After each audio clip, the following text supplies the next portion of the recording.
Hello friends, welcome to అమ్మో talents YouTube channel. మనం ఈరోజు ఈ వీడియోలో తల్లికి వందనం అనే స్కీమ్ యొక్క ఫుల్ ఇన్ఫర్మేషన్ను తెలుసుకోబోతున్నాం. అంటే ఈ స్కీమ్ కింద ఎవరెవరు అర్హులు అవుతారు, ఎంత అమౌంట్ మీకు ఇవ్వడం జరుగుతుంది, అలాగే ఈ స్కీమ్కి అప్లై చేసుకోవాలంటే ఎలాంటి ఎలిజిబిలిటీ క్రైటీరియా ఉంటుంది, ఇంకా అప్లికేషన్ ప్రాసెస్ ఏంటి అనే ఫుల్ ఇన్ఫర్మేషన్ అయితే మనం ఈ వీడియోలో తెలుసుకోబోతున్నాము. ఇంకా లేట్ చేయకుండా వీడియోలోకి వెళ్దాము. మనందరికీ తెలిసిందే, ఆంధ్రప్రదేశ్ గవర్నమెంట్ ఈ తల్లికి వందనం అనే స్కీమ్ను ప్రవేశపెట్టడం జరిగిందనమాట. అసలు ఎందుకోసం ఈ స్కీమ్ను ప్రవేశపెట్టింది అంటే, పిల్లల డ్రాప్అవుట్స్ తగ్గాలి, రాష్ట్రం యొక్క లిటరసీ రేట్ పెరగాలి, అక్షరాస్యత పెరగాలి అన్న ఉద్దేశంతో అయితే గవర్నమెంట్ ఈ తల్లికి వందనం అనే స్కీమ్ను తీసుకురావడం జరిగిందనమాట. ఇంకా ఈ స్కీమ్ కింద అయితే 1వ తరగతి నుంచి 12వ తరగతి, ఫస్ట్ క్లాస్ నుంచి 12th క్లాస్ వరకు ఎవరైతే చదువుతూ ఉంటారో ఆ పిల్లలందరూ కూడా ఈ స్కీమ్ కింద అయితే ఎలిజిబుల్ అవుతారనమాట. ఇంకా ఈ స్కీమ్ కింద అయితే మనకి 15,000 రూపాయలు ప్రతి సంవత్సరం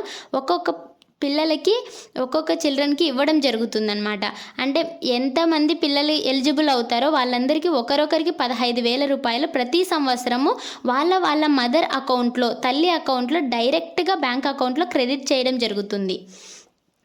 ఇంకా ఏంటి ఎలిజిబిలిటీ కనుక మనం చూసుకుంటే, ఈ స్కీమ్కి ఎలిజిబిలిటీ క్రైటీరియా చూసుకుంటే కనుక, స్టూడెంట్ ఎవరైతే అప్లై చేస్తున్నారో ఆ స్టూడెంట్ పేరు మీద కంపల్సరీగా ఆధార్ నంబర్ అయితే ఉండాలి.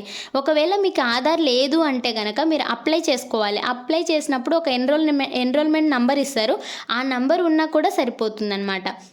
ఇంకా మీకు ఈ స్కీమ్ అనేది అక్షరాస్యత రేటు పెంచాలి అన్న ఉద్దేశంతో స్టార్ట్ చేయడం జరిగింది కాబట్టి అటెండెన్స్ అనేది కంపల్సరీగా పెట్టడం జరిగిందనమాట. మీ పిల్లలు ఇందులో ఎలిజిబుల్ అవ్వాలి అంటే 75% ఆఫ్ అటెండెన్స్ అనేది కంపల్సరీగా ఉండాలి. అప్పుడు మాత్రమే ఈ స్కీమ్కి పిల్లలు ఎలిజిబుల్ అవుతారు. ఇంకా ఫ్యామిలీ ఇన్కమ్ ఎవరైతే అప్లై చేస్తున్నారో ఆ పిల్లల ఫ్యామిలీ ఇన్కమ్ అనేది అదే గ్రామీణ ప్రాంతాల్లో అయితే ప్రతి నెల 10,000 లోపు ఉండాలి.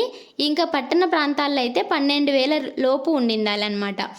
ఇంకా ఈ స్కీమ్కి అప్లై చేస్తున్న పిల్లల తల్లికి కంపల్సరిగా రేషన్ కార్డు ఉండాలి, ఆధార్ కార్డు ఉండాలన్నమాట. అలాగే మీ ఫ్యామిలీలో ఎటువంటి గవర్నమెంట్ ఎంప్లాయీ అయితే ఉండకూడదు. గవర్నమెంట్ ఎంప్లాయీ ఉన్న వాళ్ళు కూడా ఈ స్కీమ్ కిందకి అయితే అర్హులు అవ్వరు. అలాగే మీ ఫ్యామిలీలో 4 వీలర్ అనేది ఉండకూడదు. అంటే ట్రాక్టర్, ట్యాక్సీ, ఆటో ఇలాంటివి అయితే ఉండొచ్చు, బట్ కారు ఇలాంటివి అయితే ఉండకూడదు అనమాట. ఇంకా మీకు ఎలక్ట్రిసిటీ లాస్ట్ 1 ఇయర్లో కనుక చూసుకుంటే ప్రతి నెల 300 యూనిట్స్, 300 యూనిట్ల కన్నా తక్కువ వాడకం ఉండింటే మాత్రమే మీరు ఈ స్కీమ్కి ఎలిజిబుల్ అవుతారు. ప్రతి నెల 300 యూనిట్ల కన్నా ఎక్కువ మీరు ఎలక్ట్రిసిటీ యూజ్ చేశారు అంటే కనుక మీరైతే ఈ స్కీమ్కి ఎలిజిబుల్ అవ్వరనమాట. ఇంకా మీ ఫ్యామిలీ ట్యాక్స్ పే చేస్తుంది అంటే కూడా మీరు ఈ స్కీమ్ కింద అయితే ఎలిజిబుల్ అవ్వరనమాట. ఇంకా మీరు పట్టణ ప్రాంతాల్లో కనుక ఉన్నారు అంటే మీ ల్యాండ్ అనేది 1000 స్క్వేర్ ఫీట్ కన్నా తక్కువ ఉంది అంటే కూడా మీరైతే ఎలిజిబుల్ అవుతారనమాట ఈ స్కీమ్ కింద అయితే.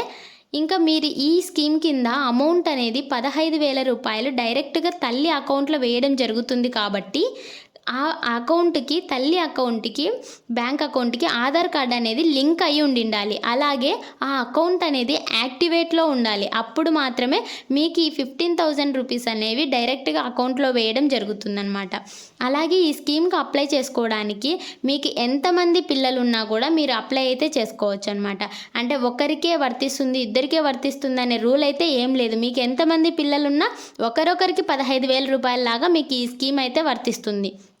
అంటే మీకు ఒక 2 పిల్లలు ఉన్నారంటే ప్రతి సంవత్సరం మీకు 30,000 రూపాయలు ఇవ్వడం జరుగుతుంది. అలాగే మీకు 3 పిల్లలు ఉన్నారనుకోండి, మీకు ప్రతి సంవత్సరం 45,000 రూపాయలు అయితే డైరెక్ట్గా అకౌంట్లో క్రెడిట్ చేయడం జరుగుతుంది అనమాట. ఇంకా దీనికి ఎలా అప్లై చేసుకోవాలి అనేది కనుక మనం చూసుకుంటే, ఇంకా అప్లికేషన్ ప్రాసెస్ అనేది స్టార్ట్ అయితే అవ్వలేదు. దీనికి అప్లికేషన్ ఫామ్ ఫిల్ చేసి మనం అప్లై అయితే చేసుకోవాల్సి ఉంటుందన్నమాట. ఇంకా గవర్నమెంట్ అయితే ఎలాంటి గైడ్లైన్స్ అయితే ఈ స్కీమ్ గురించి ప్రొవైడ్ చేయలేదు. ఎలాంటి అప్డేట్ వచ్చినా కూడా నేను ఈ స్కీమ్ గురించి ఎలాంటి అప్డేట్ వచ్చినా మీకు అప్డేట్ చేయడం జరుగుతుంది. ఇదండి ఇవాల్టి ఇన్ఫర్మేషన్. ఈ వీడియో మీకు నచ్చిందని అనుకుంటున్నాను. ఈ వీడియో కనుక మీకు నచ్చినట్లయితే లైక్ చేయండి, షేర్ చేయండి, కమెంట్ చేయండి, సబ్స్క్రైబ్ చేసుకోవడం మాత్రం మర్చిపోకండి. థ్యాంక్ యూ ఫర్ వాచింగ్ అమ్మో టాలెంట్స్ యూట్యూబ్ ఛానల్.